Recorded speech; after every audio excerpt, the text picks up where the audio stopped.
Baiklah, Assalamualaikum warahmatullahi wabarakatuh. Perkenalkan, nama saya Fahri Ferdiansa dengan NPM C1C0231178. Di sini saya akan menjelaskan tentang mata kuliah akuntansi keuangan lanjutan dengan dosen pengampu Ibu Indah Oktari Wijayanti, SEMSI AKSI CFP. Pada materi kita kali ini, kita akan menjelaskan tentang bab 7, materi transaksi entitas induk dan juga entitas anak utang.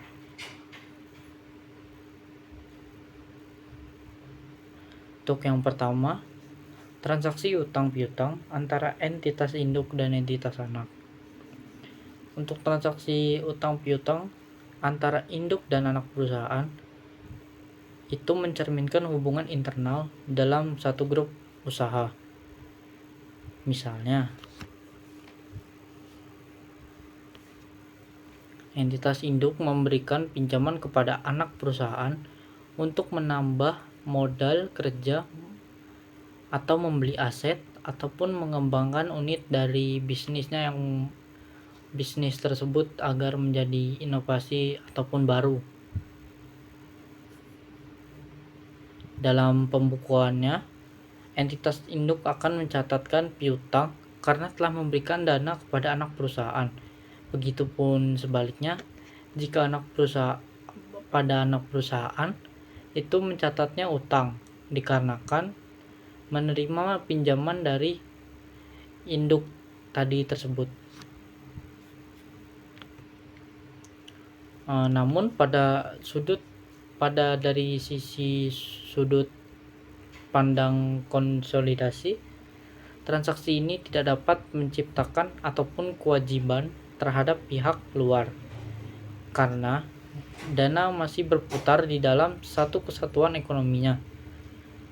Oleh karenanya, pada saat penyusunan laporan keuangan konsolidasian, semua akun yang berkaitan dengan transaksi tersebut seperti halnya piutang, utang, piutang bunga, dan lain-lain, itu harus dieliminasi terlebih dahulu seluruhnya.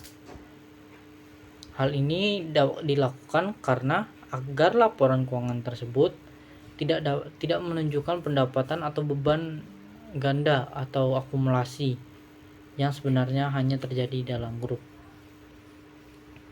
Untuk contoh kasusnya itu, contoh kasus pinjaman antara induk dan anak. PTP adalah perusahaan induk yang memiliki 100% saham PTS.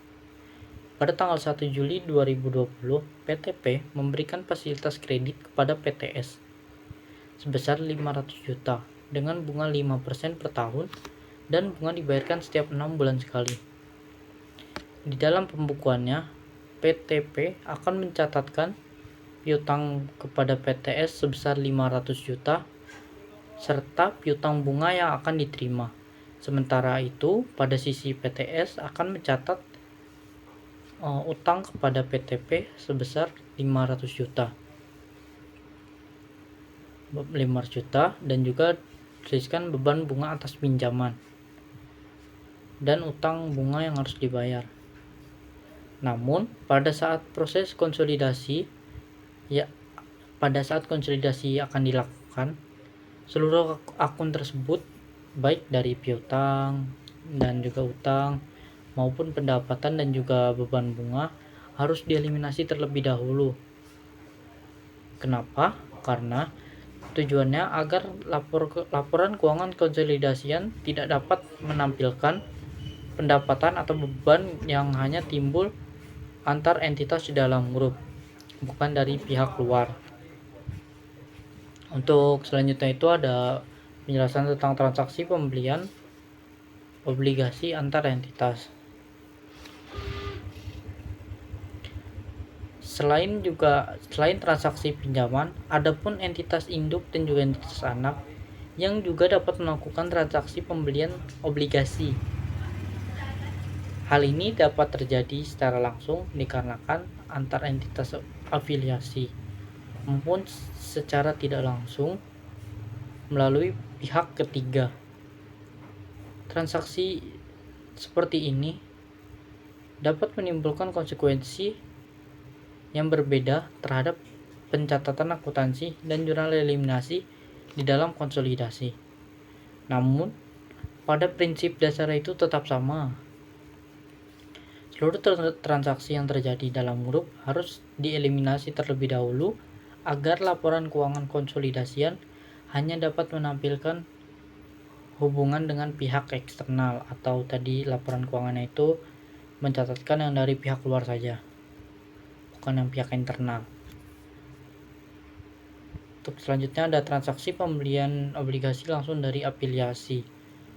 Ketika pada saat transaksi obligasi terjadi langsung antara induk dan juga anak perusahaan, keduanya dapat dianggap sebagai satu kesatuan pelaporan, dikarenakan seluruh dampak transaksi tersebut juga harus dieliminasi pada saat konsolidasi. Sebagai contohnya, jika entitas induk menerbitkan obligasi dan anak perusahaan yang membeli obligasi tersebut, maka induk akan mencatat utang obligasi, sementara anak mencatat investasi dalam obligasi. Dalam laporan konsolidasi yang tersebut, perlu dibuatnya jurnal untuk eliminasi untuk menghapus.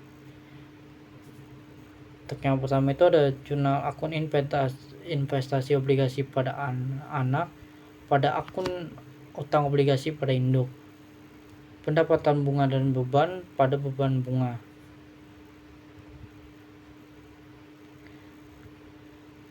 Adapun transaksi ini dapat terjadi dalam kondisi-kondisi tertentu atau dua kondisi yang utama. Obligasi dapat diterbitkan pada nilai par atau nilai nominal. Obligasi diterbitkan bukan pada nilai par, yaitu dengan diskon atau premium. Pembelian obligasi pada nilai par. Dalam kondisi pertama, ketika obligasi diterbitkan pada nilai nominal, nilai par, pencatatnya menjadi lebih sederhana.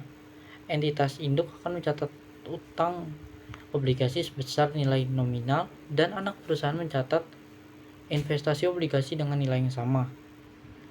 Namun, dikarenakan transaksi ini terjadi di dalam suatu grup usaha, maka seluruh akun tersebut harus dieliminasi dalam konsolidasi.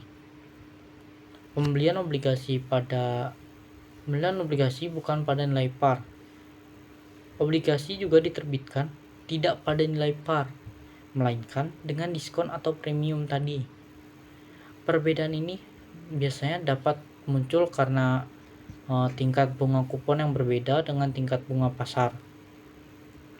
Jika bunga kupon lebih rendah dari bunga pasar, maka obligasi dapat dijual dengan diskon. Sebaliknya, jika bunga kupon lebih tinggi, obligasi dijual dengan premium.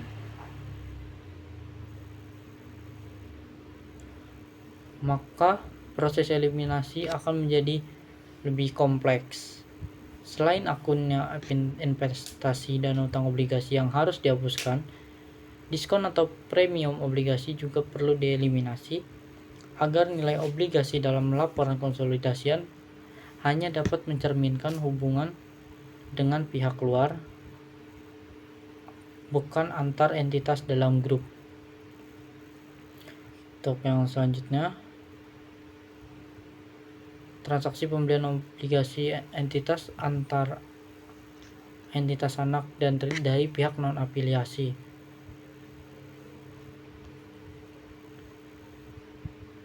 Jika obligasi dibeli pada harga yang sama dengan nilai tercatat, maka jurnal eliminasi dilakukan dengan cara yang sama seperti pada transaksi langsung, yaitu menghapus akun investasi obligasi, utang obligasi, pendapatan bunga, dan juga beban bunga. Namun, jika pembelian dilakukan pada harga yang berbeda, maka akan muncul keuntungan atau kerugian penarikan obligasi tersebut yang harus diakui dalam laporan keuangan konsolidasian agar dapat mencerminkan nilai ekonomi transaksi yang sebenarnya. Untuk yang terakhir itu ada keuntungan dan juga kerugian pada penarikan obligasi. Terdapat dua kemungkinan. Yang pertama itu ada jika harga pembelian lebih rendah dari pada nilai tercatat obligasi, maka grup akan mencatat keuntungan penarikan obligasi. Namun, jika harga pembelian lebih tinggi dari nilai tercatat, maka akan timbul kerugian penarikan obligasi.